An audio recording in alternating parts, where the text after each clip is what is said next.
Hello everybody and welcome along to Snetterton in Norfolk for the final weekend of racing for the GT Cup Championship. Round 21 of the championship will be coming up very shortly. That is our first of two sprint races that we'll have over the course of the weekend, and of course we will have the two pit stop races as well. We're on the full Snetterton 300 circuit, which means that it's just under 3 miles, this configuration, and it is a circuit that we have visited earlier on over the course of the season. But the weather today here at the circuit in particular feels very autumnal, to say the least. It's slightly cloudy, there's a few spits of rain in the air, and well, yeah, you can definitely tell that whilst there's still leaves on the trees, it's without question autumn now.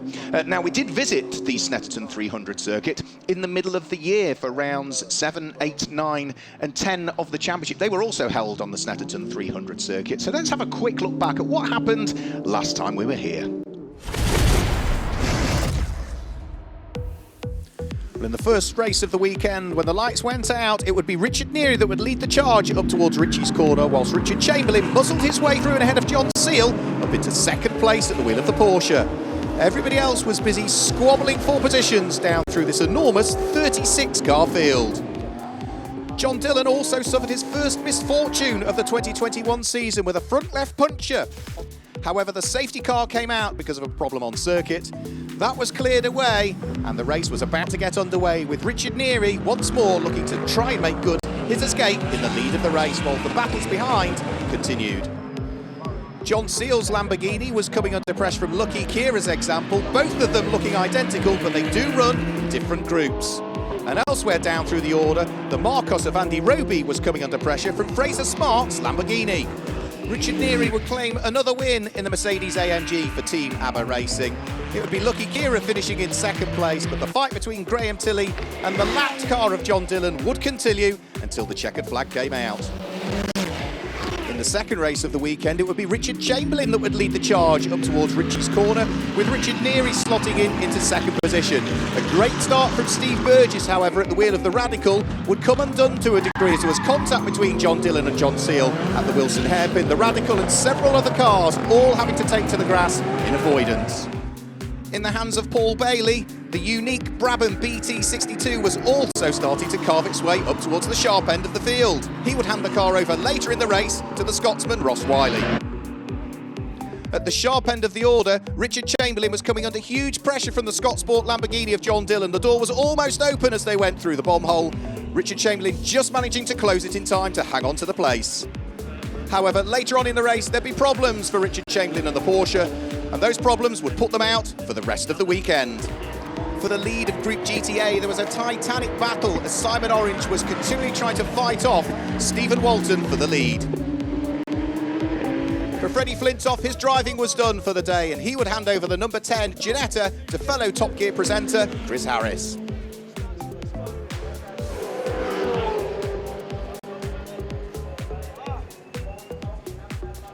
However, for Chris Harris, his time behind the wheel of the Ginetta did not last long. Problems with the car spelt retirement at Palmer's. For Sam Neary, though, it looked as though it was going to be victory for him and his father in Team ABBA Racing yet again. Their 6th overall win of the 2021 season in the GT Cup Championship. With the easing of restrictions, it was great to finally get an official trophy presentation done. Some very happy drivers receiving their trophies.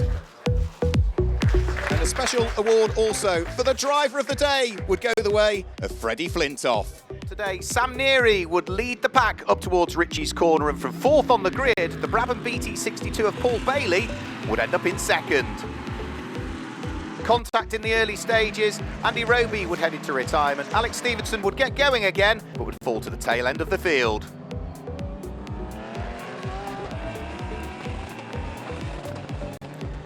Having had an overnight engine rebuild, early problems for Steve Burgess, mechanical issues would also put him out of the race. John Dillon was under pressure from Lucky Kira, small mistake at Williams, through would go Lucky to take up an overall podium spot and then start to challenge Paul Bailey for second place, diving up the inside of the Brabham as they went in towards Murray's. Lucky Kira, though, in a straight line, was caught again by Paul Bailey, and the pair would run side by side up towards Palmer, followed by John Dillon, but Dylan would make a mistake and in the background head off onto the grass. The Group GTA leader Simon Orange was having a great battle with Mo Ritson, the pair of them side by side and nose to tail, lap after lap.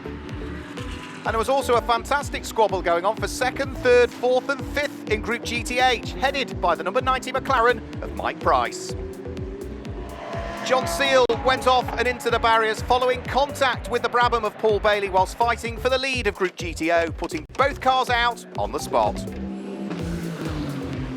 Then Tom Rawlings was trying to get himself back ahead of Simon Orange. He got through, but was too late on the brakes at Ritchie's, would spin the car and lose the lead of Group GTH.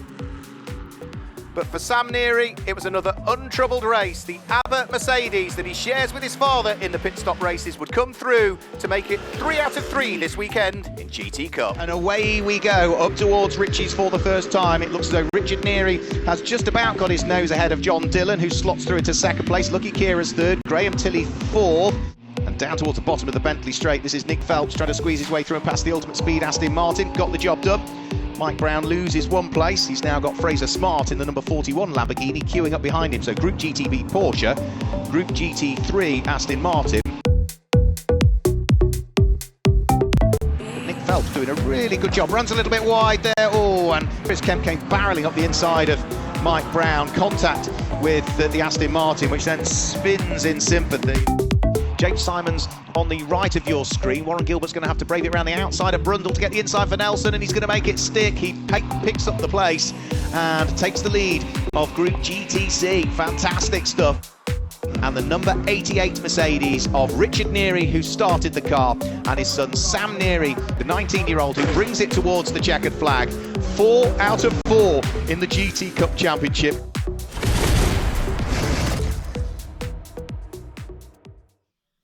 So that was what happened last weekend under clear skies at Snetterton. Very cloudy here and the rain is now starting to fall. We were expecting the sprint race to be dry, but the teams that will be ready in the pit lane will be looking towards the skies and trying to understand as the support race just comes to a conclusion that is just prior to the start of our GT Cup Championship race, what they need to do. At the moment, I would suggest the circuit is certainly dry enough for slick tyres, and particularly as those tyres they'll be putting on will be preheated, but we'll have to wait and see, because as I said, it is the final championship round for the GT Cup Championship, which means we are going to be crowning our overall 2021 champion by the end of play tomorrow. Let's have a quick look at the way the group standings are at the moment. We've got the separate groups for all of the classes. Group GT3 is being head by the car that's won more races than anything this year, the father and son pairing of Richard and Sam Neary. They're on 458 points in the championship, but the Group GTC leading Top Cats Racing Lamborghini of Jensen Lund, who we still wish well with his recovery, isn't driving this weekend. Warren Gilbert will drive solo. Is the Group GTC leader and is also right up there in the overall championship standings. Group GTB championship leader Nick Phelps could stitch up Group GTB in this race that we're about to see. Mathematically, he is highly likely to overhaul the points tally of anybody else in Group GTB, so is likely to be unbeaten at the end of this race, but we'll have to wait and see as to whether the maths work for him. Group GTH has already been secured by Josh Jackson at the wheel of the Orange Racing McLaren, and Group GTA, as long as he starts this race, Simon Orange will pick up the honours in that one. So Josh Jackson in his car, leading Group GTH, the sister car to it, also likely to pick up the Group GTA overall title. And Group GTO is being led by the SBA Race Engineering, Paul Bailey and Ross Wiley pairing. They're not in the Brabham B62 this weekend. That is still at the garage being worked on, waiting for some parts to arrive. So they're out in the McLaren Can-Am as they were at Donington a few weekends ago. So that gives you the group leaders coming into this particular race weekend. But how does the overall championship sit? And maybe we can just bring up that. Sam and Richard Neary lead the overall championship when we combine all of the groups together. They're on 458 points. Second in the championship is the Group GTC Top Cats Racing Lamborghini on 419. Then it is the number 67 Ginetta that is third in the championship, the first of two cars that we've got really from Orange Racing.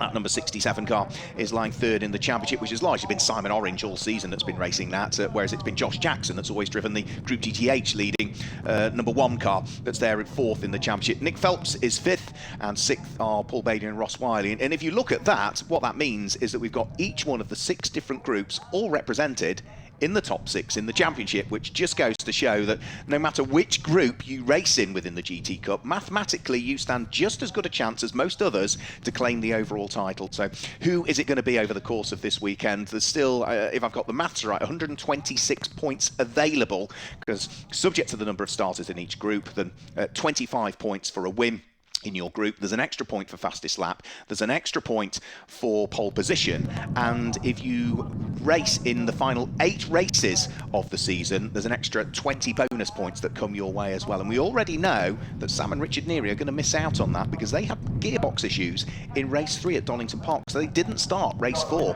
which means that that was one of those final 8 races of the season, so they're going to miss out on those extra 20 championship points for competing in the final 8 races of the season. So we'll have to wait and see as to how it all pans out over the course of what's going to be a very busy weekend here.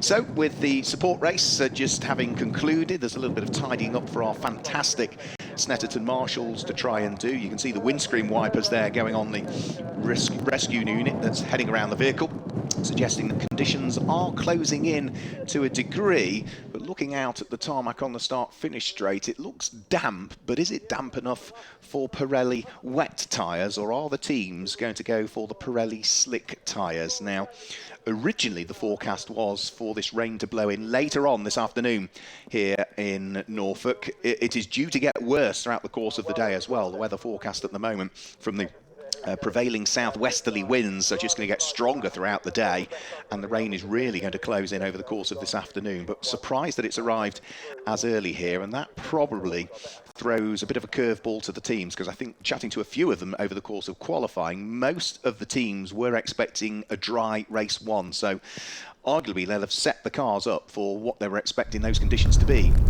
Dry. You can see the circuit doesn't look that wet. There's moisture foiling. I think with preheated Pirelli slick tyres, that's probably sufficient at the moment, but the difficulty is they'll be bolting those tyres onto the cars at the last possible moment in the pit lane. They'll then send the cars out to line up on the grid. They'll sit there for a couple of moments, then they'll be released onto what will be a formation lap, and by the time all that's happened, for the start of the race, the conditions could be even worse. We simply don't know. So this is a real roll of the dice for many of the teams here as to what they are going to put the cars out onto, the slick tyre or the wet tyre, for what is the 25-minute race. Now, we also mentioned about the championship, the group championships, the overall championship. There's also the sprint championship as well to consider, and that is for drivers that compete in just the sprint races. And Nick Phelps, who's had a bit of a difficult week, so we're so pleased Nick is on the grid this weekend, is leading that championship overall. So with the cars heading out onto the grid, let's see whether we can maybe guide you through the way that the grid will work, and hopefully we'll be able to pick up on some of the starting drivers for this particular race as well, because for the sprint race, the pros can't get involved. They are not allowed to compete in the sprint race. The amateur drivers will largely be racing. Where we have 2 amateur drivers, the teams have to identify which one will do this sprint race. And if you are partnered with what for this year is identified as being a pro sporting driver, this means that the pro sporting driver can only start in one of the sprint races, can't do both, so you can only do one of the 2 over the weekend. So again, those teams have to nominate as to which one they want to put behind the wheel if a pro sporting driver is eligible. Well, the cars are only heading round onto the grid now, so once they line up on the grid, and maybe once they head on the green flag lap, that's when we can guide you through the grid order. If we're able to bring a graphic up, we will, of course, but we could probably rattle through the grid on the formation lap, because all of the cars are simply coming out of pit lane at the moment for what is, yet again this weekend, an enormously full grid of cars. We had something like 35 cars attempt to qualify this morning. Qualifying didn't go as planned for everybody. We didn't see Charlotte Gilbert's Marcos Mantis out at all. She has elected to start off the back of the grid, I gather.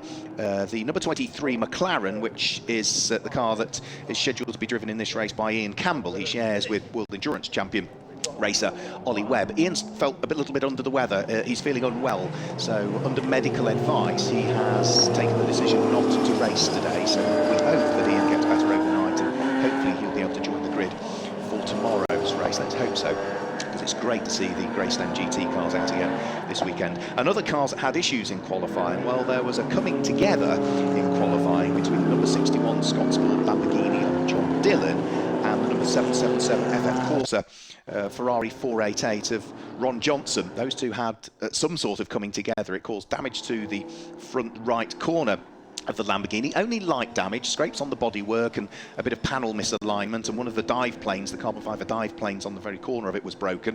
The Ferrari had lots of scuffs on the front of it and was being taped up at the rear of it. Now, what's that?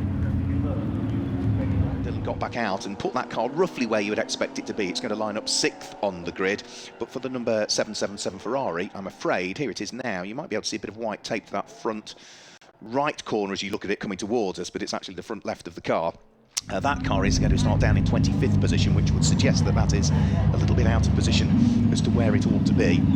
So we'll have to wait and see. And Ron Johnson shares that car with Tom Ingram, British Touring Car competitor, of course, who it's good to see back in the GT Cup Championship. We did see him do a one-off round last year where he raced in the Toyota GT4, but the last full season Tom did in the GT Cup Championship was back in 2015 when he was racing a Ferrari with Marcus Hogarth. But great to see him in the championship, for which of course his main focus will be the BTCC, where he currently lies second in the overall championship standings in BTCC. So there is the number 88 ABBA Racing Mercedes. That is Richard Neary that is scheduled to start this race. So Richard will be focusing on the task ahead. His son Sam, I'm sure, will be wandering around the car as he is there, bang on cue. There is Sam, the grid lining up. And good to see some other cars back in the championship for this weekend. We have got back this weekend GCAT Racing, Seamus Jennings and Greg Caton, who had such a great weekend last time out at Donington Park, where they claimed an overall win. They're back this weekend. That car will line up 7th on the grid. And that car there rejoins the championship as well. That is the Ultimate Speed Matt Manderson driven Aston Martin. Matt will be driving it in this race. He'll be sharing with Mike Brown, as is ever the case, but it's great to see that car back in the championship. But also the number 66 car, which we've seen lots of Morgan Tilbrook and Marcus Clutton, the pro, who shares with him over the course of the season. But this is the second consecutive meeting now where they brought out the number 66 GT3 McLaren, whereas really over the course of the season what we've seen them out in is a GT4 Mercedes.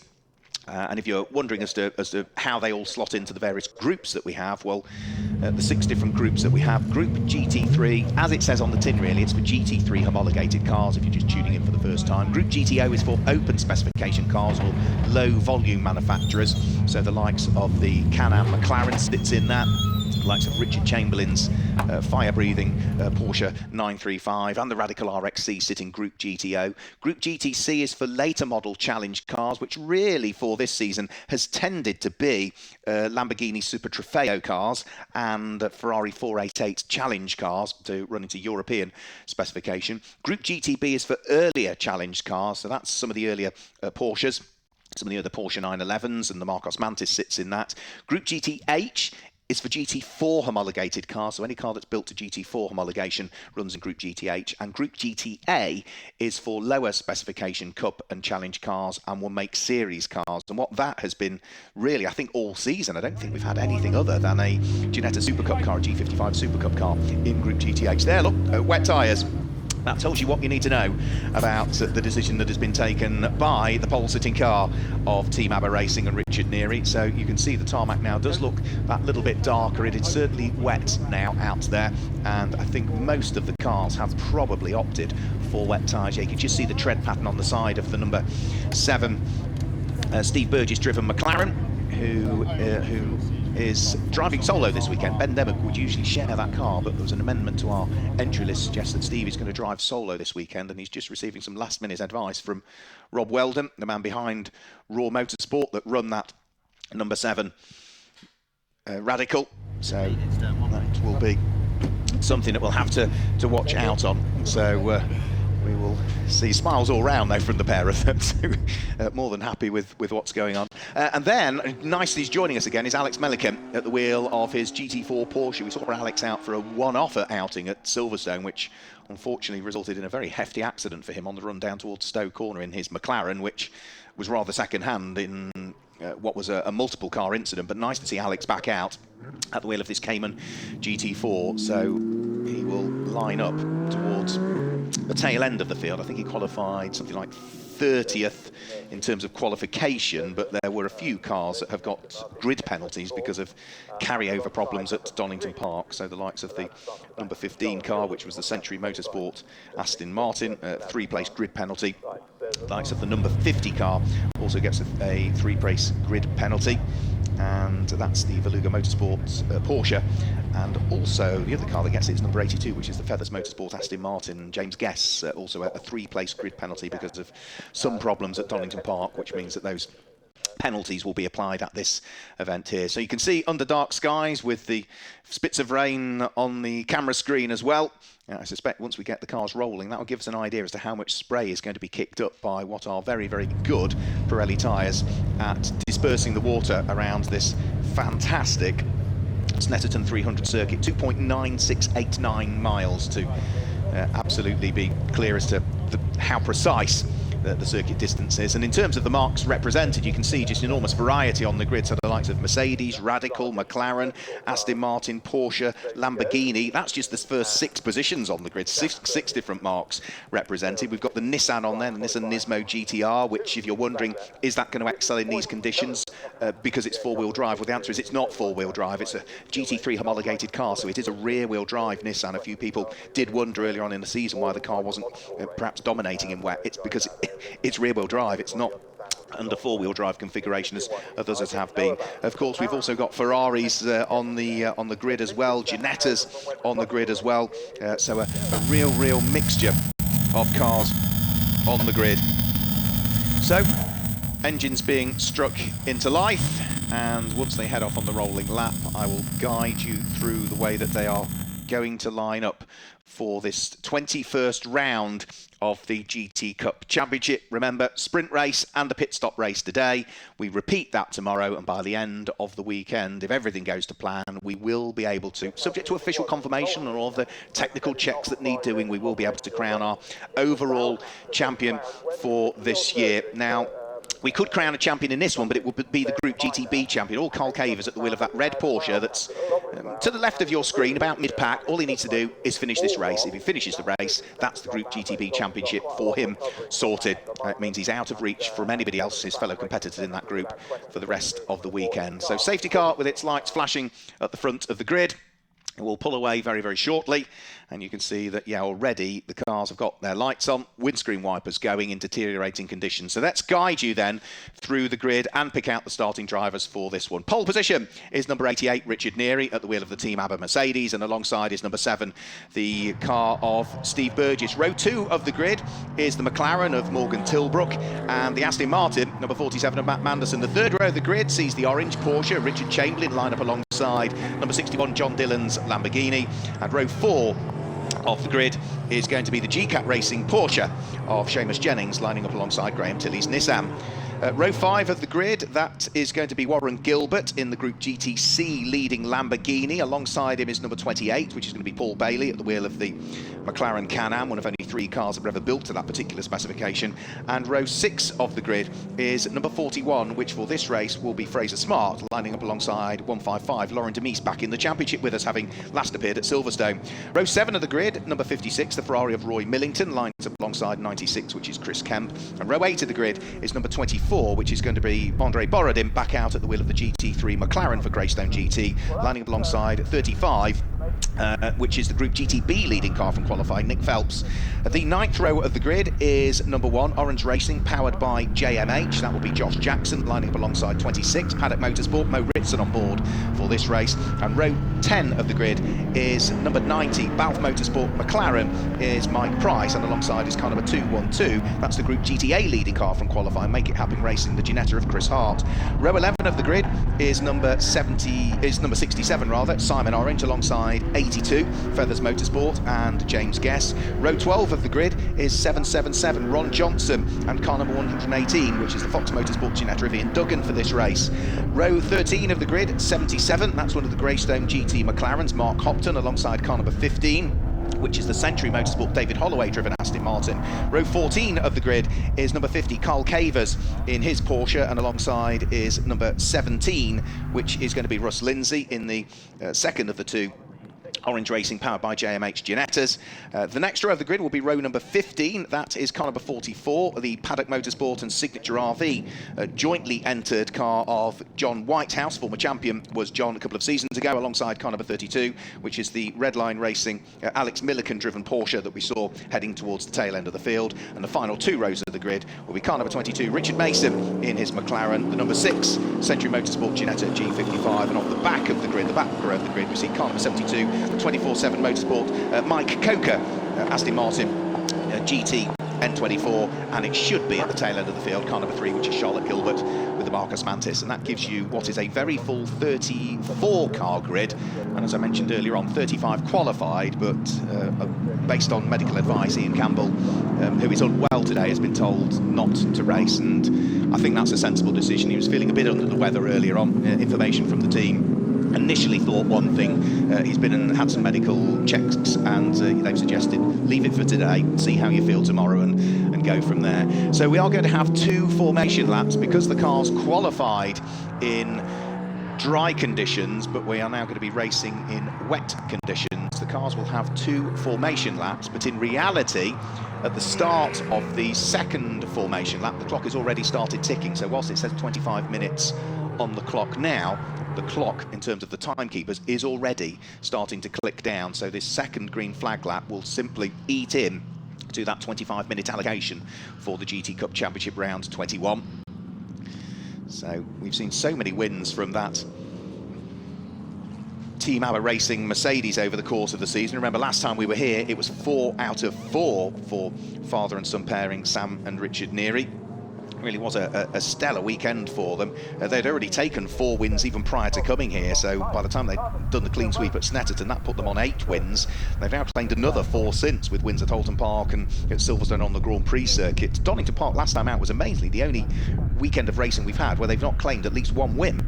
So they are the most winningest driver pairing over the course of this season. But Steve Burgess, who lines up alongside on the outside of the front row of the grid, propelled that car to its first overall win at Donington Park last time out as well. So Steve comes into this weekend, yes, driving solo because Ben Dimmock isn't sharing, but the team and the driver who's behind the wheel now, Steve Burgess, will be more than pleased with his performance at Donington Park. Yes, they had a few other issues over the course of the weekend which created a non-finish and a non-start in the final 2 races, but they got that not just group win, that overall win that they've been rooting for.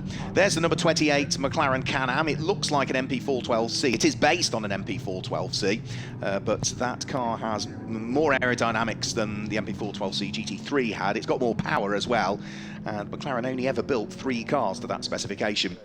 Paul Bailey, who is a collector of supercars, who has a fantastic array of supercars in his collection, has opted to use that one, whilst the Brabham is still just awaiting a few little parts. It was nip and tuck. They thought they were going to get the car out for this race meeting, but I think with a mixture of parts availability and other general issues, the logistics of getting the parts over and then getting the time to get them on the car, I think that the sensible decision was taken. Let's bring the McLaren out again. It served us well at Donington Park, and we can give this fairly rare car another run out. So the lights are out on the safety car, the clock ticking away. As I mentioned, a 25-minute race, but this second lap, second of the formation laps, the green flag lap, because of the dry qualifying conditions and now the wet race conditions, is going to be conducted eating into that time that we've got, but the cars will already start to get themselves into 2x2 order. Remember, we're not going to claim an overall champion in this race. We potentially and are highly likely to be crowning a Group GTB champion, Nick Phelps, but he does need to finish the race. If he doesn't finish the race, there's that red Porsche there, that's the one we need to watch out for, Nick Phelps.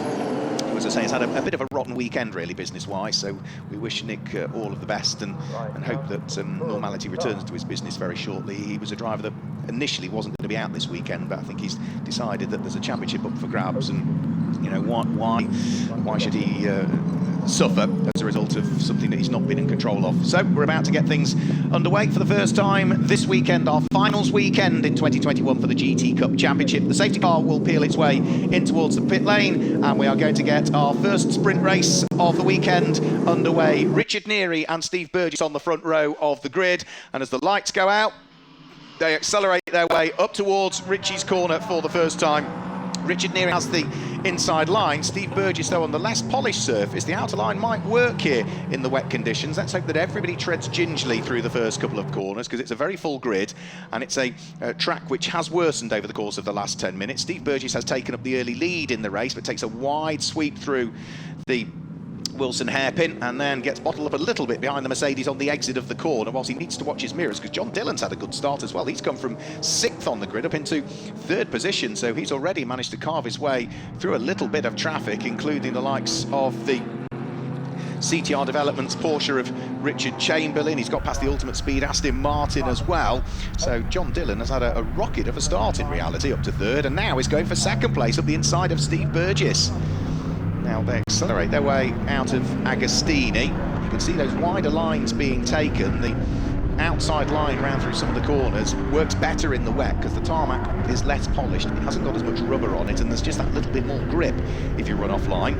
Charlotte Gilbert did start from the tail end of the field, and there we've had a spin for Laurent Demise. Just saw him on the inside of Agostini. He's rotated the Ferrari, so that is going to drop Laurent all the way down towards the tail end of the field, I'm afraid. There he goes, he recovers now, but he has dropped to the very, very tail end of the field in his first sprint race of the weekend. So you can see there's not that much spray coming up down the straights, really. It is certainly wet enough that I think all of the cars have opted for the Pirelli wet tyre, but for Richard Neary, he is leading the way. It is John Dillon in 2nd place. Leading Group GTO is the 3rd place car, which is going to be Steve Burgess. 4th at the moment is Matt Manderson at the wheel of the silver Aston Martin. 5th is going to be Morgan Tilbrook, and Richard Chamberlain completes the top 6 at the moment. Nick Phelps in the red Porsche is leading Group GTB, and with Charlotte Gilbert having started in her Group GTB Marcos off the tail end of the field, Nick Phelps is probably on course for a group win here. That's not doing any disrespect whatsoever for Charlotte, but if she wants to try and take the lead of the group and keep the championship alive, A, she needs to hope that that red Porsche doesn't finish, and B, she's got to carve away all the way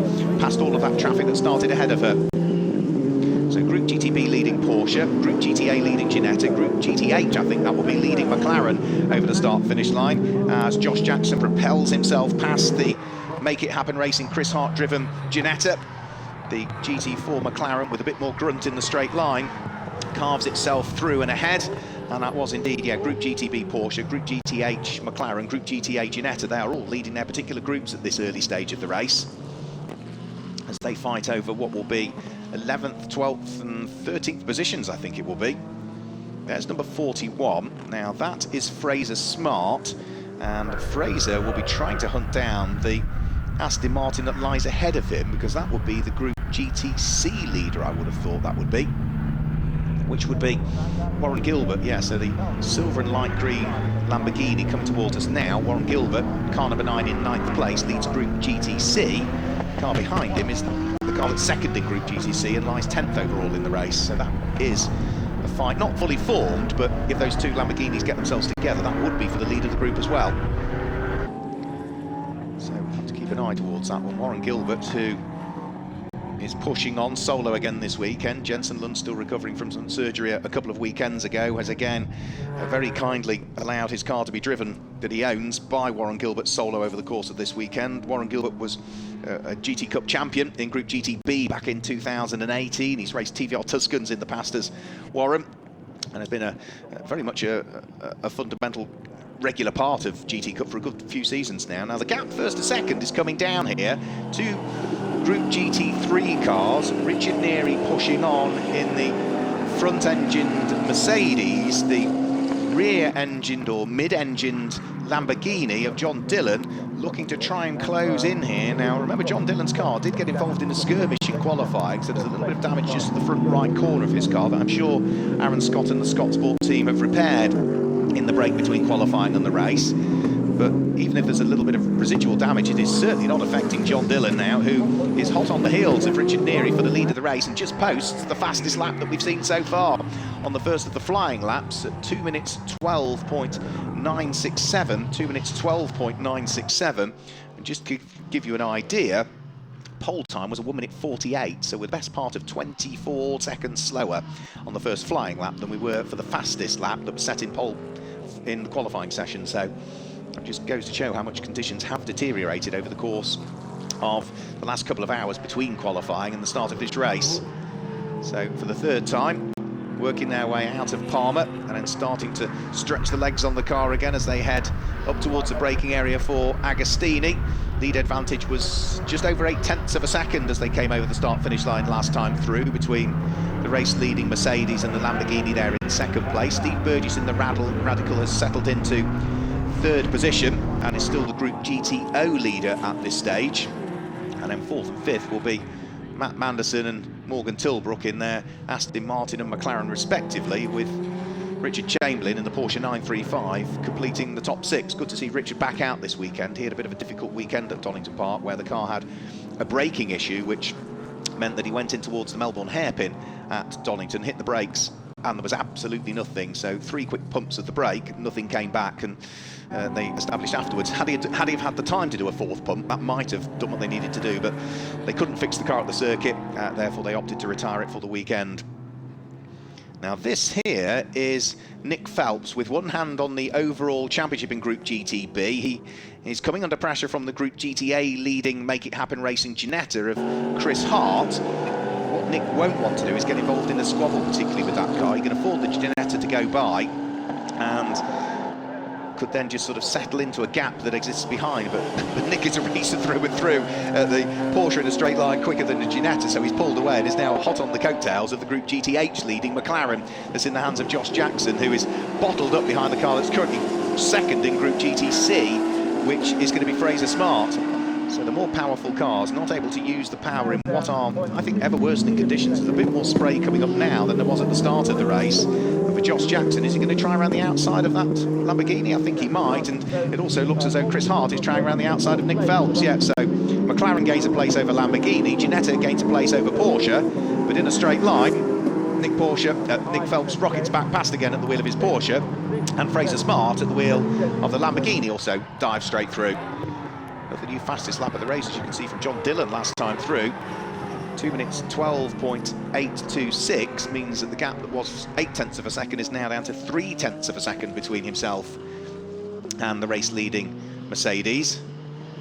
But it's this great little fight that we've got going on between all the cars that are in different groups at the moment that's quite intriguing. 10th, 11th, 12th, 13th positions. Richard Chamberlain also coming under pressure from Seamus Jennings, the substantively newer Porsche 991, bottled up behind what is an enormously developed Porsche over the years of Richard Chamberlain.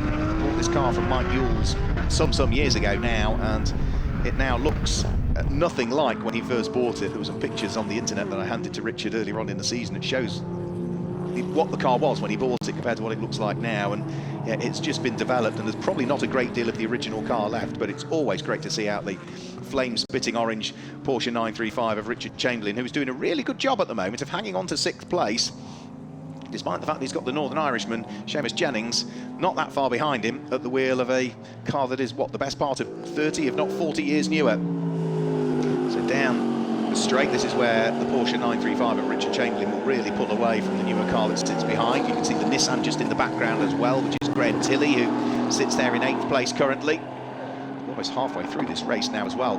25-minute race. Yes, the second green flag lap under the safety car meant that the clock started ticking away, but we're now halfway through the allocated time for this 21st round of the GT Cup Championship. And for Richard Chamberlain, he is second in Group GTO at the moment.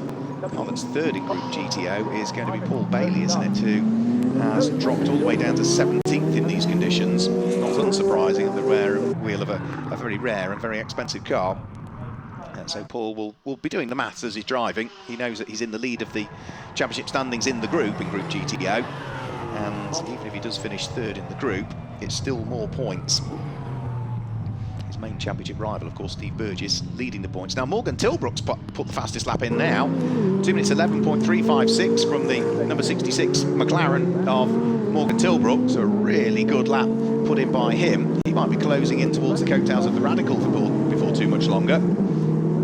There's the number 50 for Lugo Motorsport, Porsche Cayman of Carl Cavers. He's got former British GT racer Ron Johnson just ahead of him. Ron, who raced for Speedworks in a Corvette in the British GT Championship some years ago, also did a chunk of Ginetta G50, I think it was racing, G55 racing did Ron some years ago. good to see Ron back out. I don't think he's done quite a great deal over the course of the last few seasons. Now, for the lead of the race, the gap has gone back out again last time through. Remember that John Dillon got the gap down with that fastest lap of the race back down to 0.3 of a second. It's gone back out to 0.9, as you can see on the left-hand side of your screens now. Down straight, John Dillon has now been caught by Steve Burgess as well, so the gap at the start of this lap was 2 seconds Lamborghini to Radical RXC. Well, now John Dillon is starting to feel the pressure a little bit more. Now, I do wonder if perhaps maybe that car either has a compromised setup on it that isn't quite as suited to the deteriorating conditions, or surely they couldn't have started that car on wet, so it looks to be too much spray coming out of it, and I think had they have done, I'm sure we'd have seen John into the pits by now. And off, that is the Group GTH leader that is off, and that is Josh Jackson that is parking the orange racing powered by JMH McLaren at the side of the road. Now, he has already stitched up the Group GTH Championship for this season, but was right up there in 4th place in the overall championship standings as Steve Burgess goes through at the wheel of the Radical, picks up the place going in towards Richie's corner, but I think ran a little bit wide. Yeah, so straight back through goes John Dillon into what will be the lead of the race by the look of things, because Richard Neary must have made a mistake on that lap in the middle sector. I think the Mercedes has had an off, so this is now for the lead of the race. So Steve Burgess leading, John Dillon going backwards, John Dillon leading, Steve Burgess with him, Morgan Tilbrook in on the mix as well, and quite what happened to Richard Neary, I don't know, but that Mercedes lost the best part of 13 seconds in the middle sector of the lap, and I think that's going to drop him down into 5th position now. Here comes Matt Manderson in the Aston Martin in 4th. Yeah, now that's the Mercedes behind him, 5th place. So Richard Neary did have an off somewhere, and that has dropped him down into 5th position, and that is Warren Gilbert is off. We've not seen a single mistake from Warren all season hardly, so a spin at the wheel of the car that was leading, Group GTC, just going to show how tricky the conditions are now getting out there. So Warren Gilbert with a mistake, that drops him possibly out of the group lead. We'll have to wait and see. Yes, it does, because coming towards us now is Fraser Smart, is it? No, that is John Dillon rather. Very similarly liveried cars those two have. So our race leader coming towards us, a little bit of traffic just up the road to deal with before too much longer. Lamborghini leaves Radical, leads McLaren, 1st, 2nd and 3rd. So that's a Group GT3 Lamborghini, a Group GTO Radical, a Group GT3 McLaren, which also has a problem there and loses time coming out of Brundle and Nelson in the hands of Morgan Tilbrook. Car sort of faltered on the way out of the corner there. It was almost as though he had to restart the car almost. So that's allowed Steve Burgess to build an advantage again all of a sudden, just as Morgan Tilbrook had set the fastest lap of the race last time through. 2 minutes 9.929. I'm not sure conditions are improving, but I think it's probably now, yeah, you can see the rain is belting down now, and I think the reason that we're seeing fastest laps come in on the previous lap was, and there's an off. That's Fraser Smart, who had taken over the lead of Group GTC at the wheel of the Lamborghini. That's going to put Warren Gilbert, who had the spin a couple of laps ago, back through. Through goes Warren Gilbert, so shortly lived lead in Group GTC for Fraser Smart. He'll try and fire that car back into life, but we're seeing more and more cars making mistakes now, and I do wonder if that's maybe the cars that had started on slick tyres. You can run on a wet track on slicks as long as you have tyre temperature, and as soon as that tyre temperature drops off, if the track gets too wet and you lose all of the temperature, that's when you're in trouble. And I'm wondering now if that's what's happening. Maybe a few of the cars now have just lost all tyre temp if they're on slicks. So through and over the start-finish sign now go. 7 minutes to go in this race. John Dillon leads Steve Burgess by 1.8 seconds as they came over the start-finish line to complete lap number 6. The fight we're looking at here is Richard Chamberlain, who has still got bottled up behind him the newer Porsche of Seamus Jennings. This is for 6th and for 7th position. Onto the brakes, in towards Agostini, the two of them go. Be so gentle on the throttle coming out of the corner. There you can see the stricken car off on the right-hand side there of Josh Jackson. Fraser Smart has recovered following his spin as well.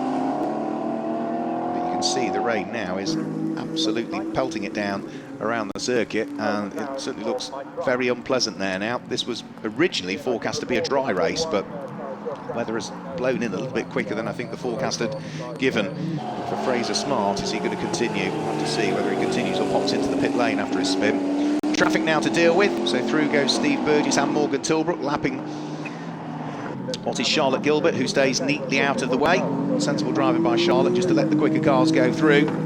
Watching her mirrors and picking up on the blue flags that the marshals are giving with just 6 minutes remaining. And I think John Dillon starting to scamper away now into an ever increased lead. It was 1.8 seconds the lead. The battle of the two Porsches still continuing as well. Richard Chamberlain doing a really good job of just getting the door closed in time there on Seamus Jennings.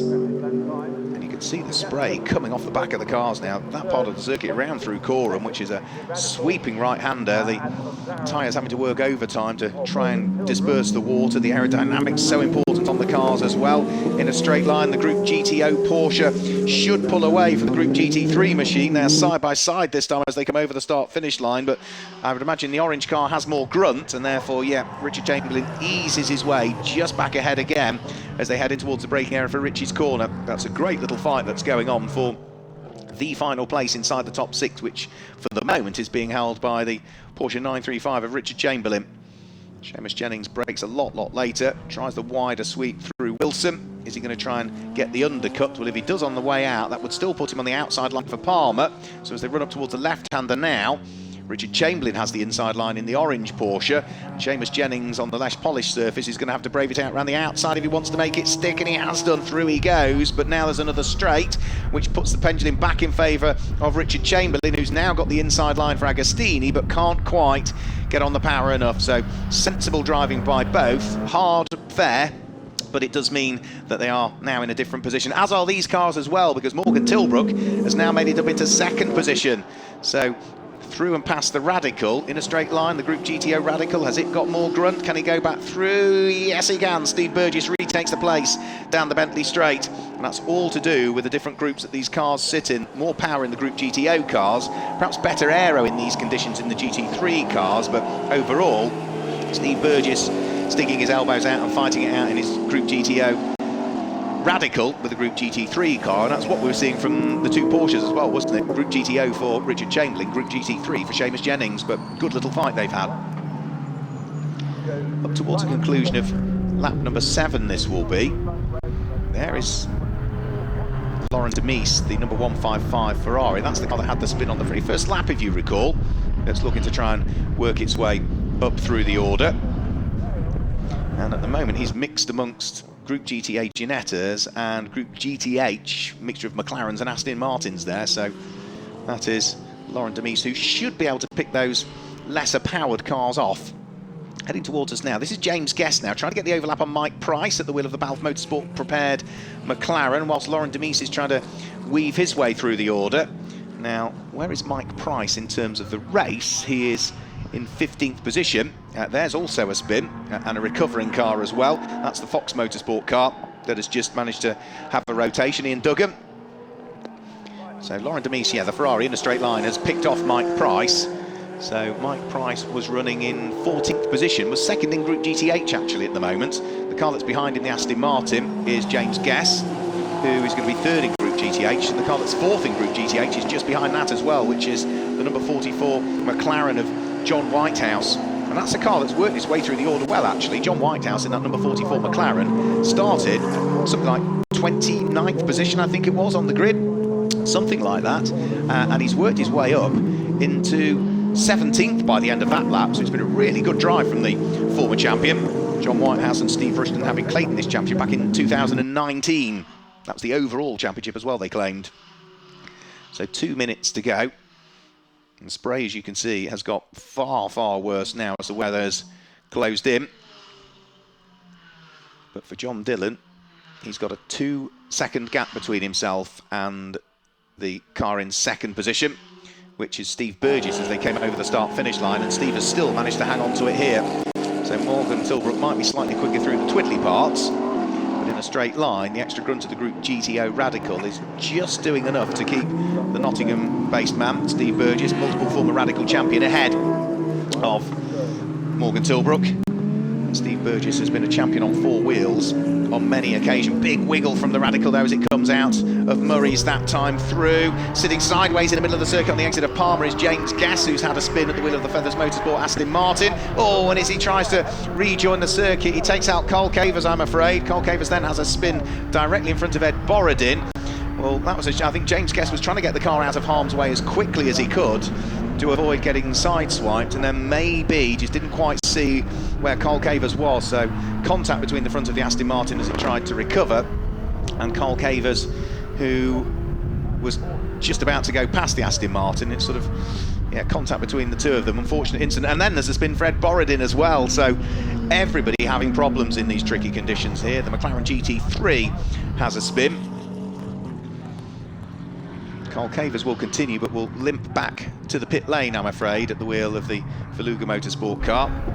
And off has gone John Dillon, who was the race leader. So no matter where we look, cars are having problems. This is potentially the final lap of the race for John Dillon. There's Ed Borodin trying to reverse the car out of the way. Steve Burgess, through all of this in the Radical, has gone through now to take up the lead of the race, but is still under pressure from Morgan Tilbrook at the wheel of the GT3 McLaren. You don't know where to look because there's so many squabbles going on, and cars making mistakes and drivers making mistakes in these tricky conditions. And Morgan Tilbrook now is trying to scythe his way up the inside of the Radical. Couldn't quite do it as they went through Oggies. He won't do it through Williams. Down the straight, the pendulum will swing back in favour of what will be the Radical. Richard Chamberlain is trying to stick his elbows out again and work his way past the car of Seamus Jennings. So battles everywhere, conditions worsening, and well, the 21st round of the GT Cup Championship has proved to be a very unusual and very strange affair.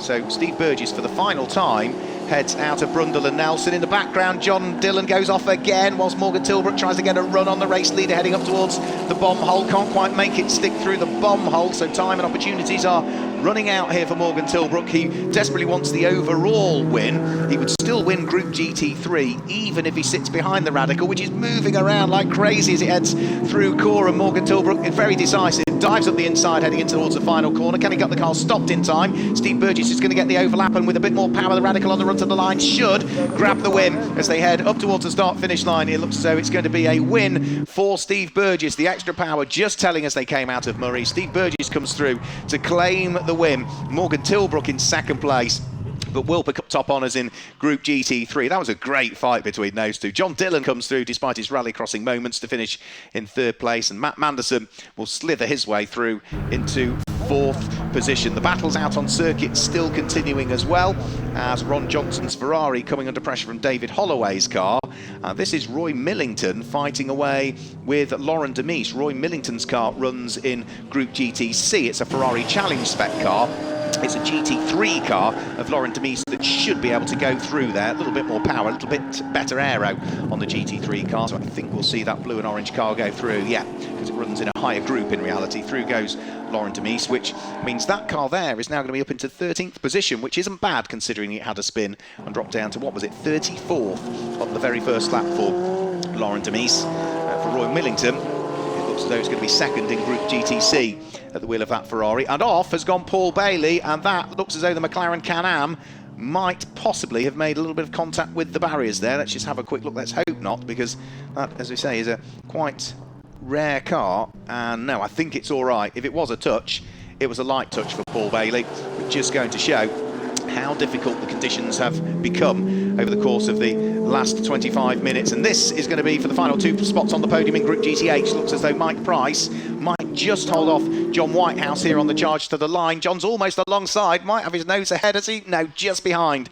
on the charge to the line. Mike Price hung on to it by just over 1/10 of a second to finish in 15th position overall in what was a great squabble all the way down through the field. Still more cars piling their way over the start-finish line as the last few cars take the checkered flag, and then we can look towards hopefully being able to confirm a result or two. It could have been a win, couldn't it, for that car there, the number 88 car, but there's stories to be told. Richard Neary in the middle sector of the lap lost the best part of 13 seconds on one lap, whilst having been leading the race. It wasn't to be on this occasion, and that has implications for the championship because they were the overall championship leaders coming into that particular race. Warren Gilbert, who also had his problems and had a spin, won his group So that would be 25 points picked up for the group win for Warren Gilbert. For Sam and Richard Neary, they will have finished fourth in the group, but there will be a couple of cars that are non-point scoring in terms of the championship for this weekend. So it may well be that whilst they finish fourth in the race, the group winners in Group GT3 are non-championship scoring. The car that was third in Group GT3 is non-championship scoring, so they pick up the points for second in reality. So 18 points for them compared to 25 for Warren Gilbert. So there's a swing of 8 points, so the gap will close first to second in terms of the overall championship standings, and confirmation also that with Nick Phelps, I think, having come through and secured Group GTB in 9th position overall. There he is, number 35, Nick Phelps. Difficult week for him, as I say, but that's the way to cap it. Not just a top 10 finish, but a win in Group GTB, and that does now mean that Nick Phelps is the Group GTB champion, subject to official confirmation, of course, in the GT Cup Championship for 2021. So congratulations to him. That is, I think, the only champion we can crown in that race, because others were either crowned at Donington or they'll carry on to either this afternoon's race, or maybe it goes down, and let's hope so, to the final races of the season. So well done to Nick Phelps for claiming top honours in that. And the car behind as well, which was the Ginetta, is also the group winner in Group GTA in that race, the number 212 Ginetta. So that was Chris Hart, who came home as the winner in Group GTA. So let's confirm the results with you then for round 21 of the GT Cup Championship as the cars make their way in towards the pit lane at a soggy Snetterton. Steve Burgess claims the win overall and the win in Group GTA, with Morgan Tilbrook in second place claiming the top honours in Group GT3. John Dillon was third, with Matt Manderson fourth, and Richard Neary, what could have been, as he finished in fifth place. Richard Chamberlain has a busy race. He finished in sixth, ahead of Seamus Jennings in seventh, and Graham Tilley in eighth place. Nick Phelps came through in ninth, but also claimed Group GTB win and claimed the championship in the case of the number 35 car, and completing the top 10 was car number 212, which claimed top honours in Group GTA. That was Chris Hart. In 11th position, as we look outside of the top 11, Group GTC win went the way of Warren Gilbert. In 12th place, it was car number 26 that finished in 12th place, Mo Ritson, with Lauren Demise in 13th, Roy Millington 14th, Mike Price in 15th, ahead of John Whitehouse 16th, Simon Orange 17th, Ron Johnson 18th, Alex Malik in 19th, and it was David Holloway that completed the top 20. Then it was going to be in 21st position, car number 22, off the back of the grid for Richard Mason, made good progress. Mark Hopton was 22nd, ahead of Ian Duggan, Carl Cavers, Fraser Smart, Chris Kemp. Paul Bailey, despite the spin in the McLaren Can-Am, finished in 27th position, and 28th was the number 17 car. That was Russ Lindsay for that race, ahead of Ed Borodin, who we saw have a couple of spins, and Michael Coker, who finished in 30th position. And then just outside of the top 30, Alex Stevenson from Charlotte Gilbert. James Guest retired, we saw following contact in the Aston Martin. We also saw Josh Jackson retire the McLaren. So I think 32 cars finishing out of the 34 cars starting. But that is the start of a busy weekend here for the GT Cup Championship at Snetterton. Weather has closed in. We're expecting it to be even wetter and even breezier this afternoon based on the forecasts. But do join us for our pit stop race that's coming up later on this afternoon. So until then, from everybody here at Snetterton, Butte Motorsport and the GT Cup, it's a goodbye.